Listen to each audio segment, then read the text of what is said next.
I'm Joe from GCBC. This is another one of our admin reviews. I have the lucky privilege of being one of the first people to review the Sette 270W grinder. Actually, I've been reviewing it for a while and I haven't gotten around to recording our review, so this is going to be our review. Now, late. I've been using the Sette 270W for a couple weeks now. It's definitely a good grinder. I really like it a lot. It has conical burrs. There is some wiggle that other reviewers have noted on the inside burr if there's no beans in it. However, when I put beans in it, it's very stable. So I don't know if that's designed play in the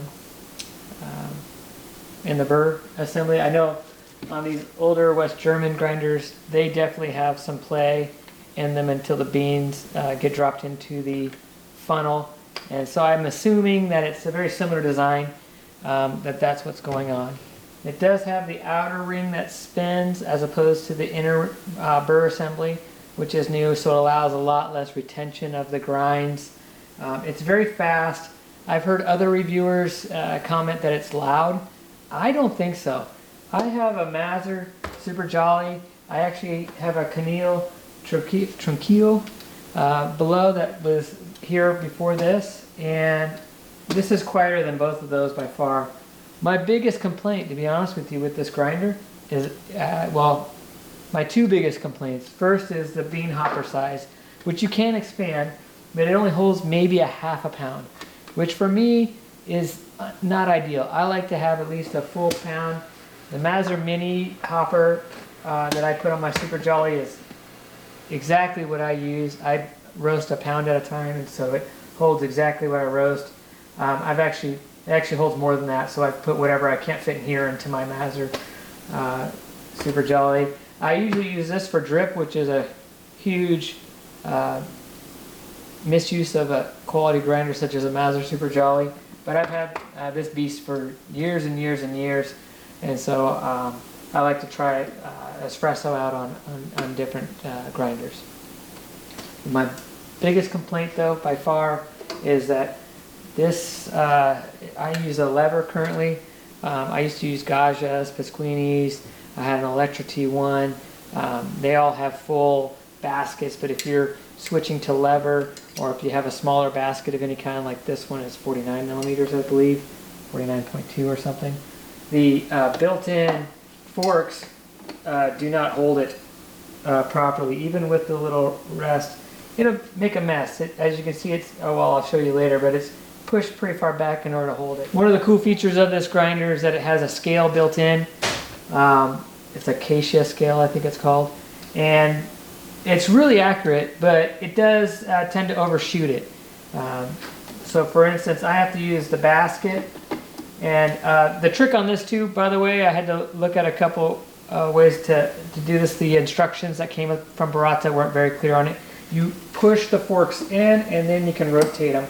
If you don't push them in, I was like struggling, like lifting. I was like, I'm going to break this thing, and it's a scale, so you don't want to do that. So you push it in and then it releases, and then you can move it to wherever you want. If you have a 58 millimeter portafilter, it'll fit nicely.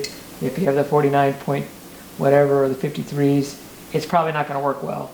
So the way I found to work around it is that you can use this nice little basket or container it comes with. And it fits really nice in a wide position. Just slide it right in, and then they have these presets. You can change them right here. The user interface on this is fairly nice. It's not the best, but it's not the worst, and it works. My concern with any grinder that has electronics on it is, will it last? This feels like it's going to be okay. It does have a lot of plastic on it, but you're really paying for the burrs, and the burrs in this are pretty amazing. It makes a great cup of coffee, makes great espresso. I'm going to try it out on a Hario V60 later, so we can see how it performs. There's been a lot of criticism of its grind at larger sizes. I have a hard time believing that. We'll try it out and we'll see if it actually works well. I haven't had a chance to try it out actually, so we'll try it out for the first time together. This thing does work really fast. A lot of people have said so. Let me push stop. It has a play and a pause button, like a CD player or anything else that plays music. It's just kind of funny, but it works well. You just push play. If you want to pause it for any reason, you can push pause. If you want to stop and start over, there's a stop button. It has 3 presets that you get set for different things. The grind settings down here, it has a macro grind setting. For espresso, you're like in between 7 and 1, or 7 and 3, or something to that effect. That's another critique I have of this, the band for which you're going to use things. You have 33 settings, and the band for which you're going to use this is like so small, and it's at the very end of the spectrum, so you don't have a lot of room to play with. Not that you need it, but it'd be nicer if that was more towards the middle, like the Mazer. If I'm at like below 7, I'm good to go on this, and I can adjust it from there. It does have a micro adjustment underneath it, A to E, so I usually just keep it in the middle and macro adjust. I feel like they're pretty fine anyways, but you might find different results for what you want to do. So I go ahead and push play.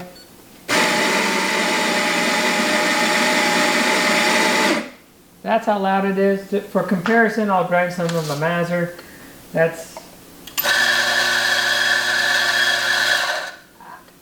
I guess it's a different tone, but I don't think that it's all that less or more noisy.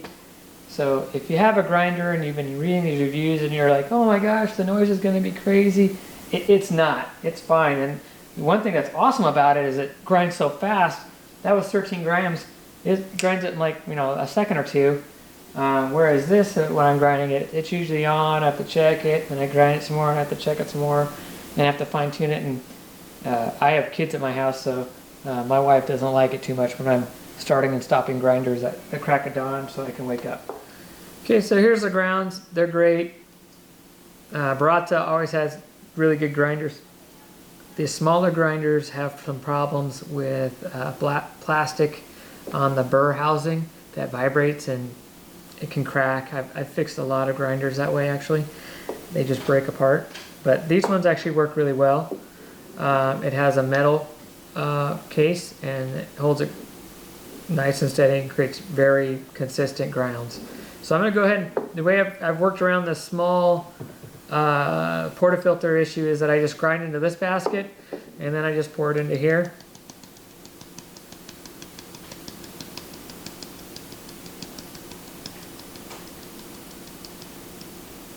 And then I can level and tamp.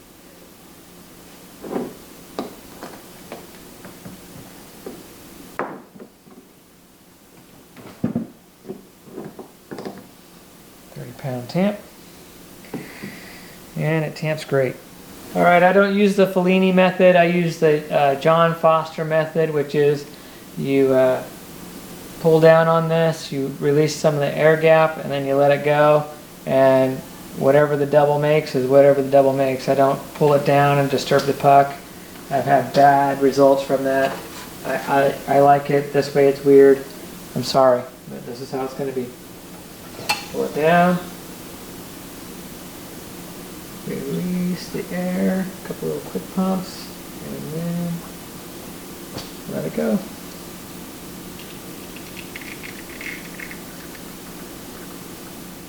Yeah, I'll try it straight just to see. It smells amazing. Amazing. And now I'm going to go ahead and put my milk.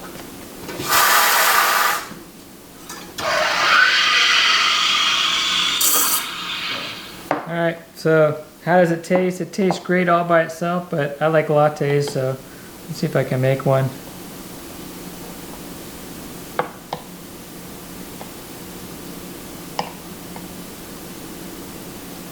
That'll work. See how it tastes. Oh yeah. Amazing. Got these cool cups from New Orleans from my sister-in-law. It says Café du Monde. Café du Monde. Say it with a French accent. I like it. It's cool. I've pre-wetted the filter, warmed up the cup. It's ready to pour. I have my lovely Bonavita gooseneck electric kettle. I have my grounds. 13 grams weighed. Usually do 21.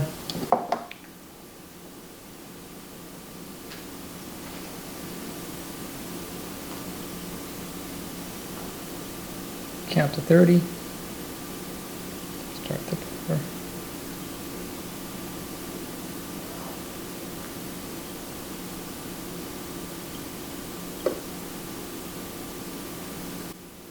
So I'm drinking some GCBC, Columbia, Excelsior, distributed by Aaron Schulten, one of our distributors.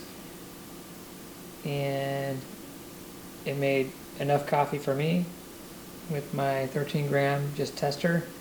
And it looks amazing. It has nice oils on it, and it doesn't look like there's any fines that I could speak of. I'm going to take a sip and try it out.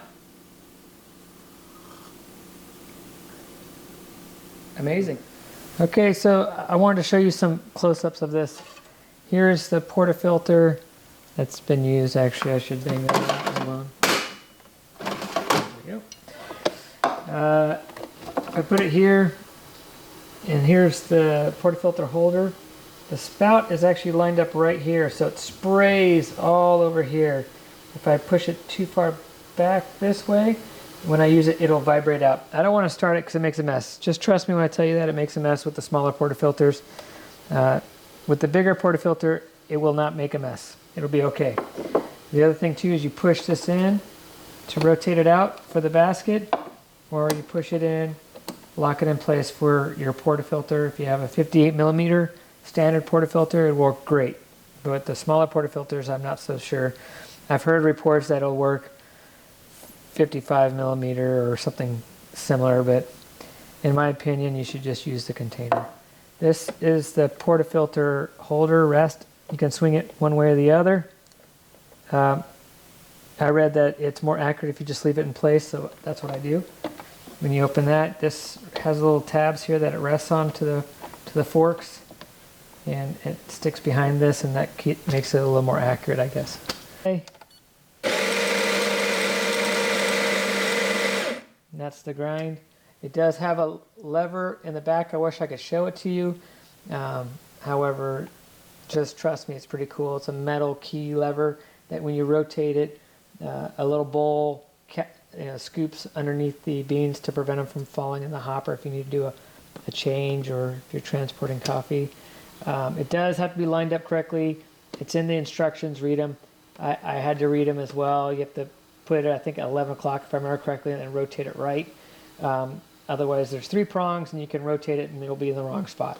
So the correct spot is that it's directly in the back, so you push it in, you line up the 3 prongs so it's a little off of 12 o'clock, and then you rotate it. That's all I got.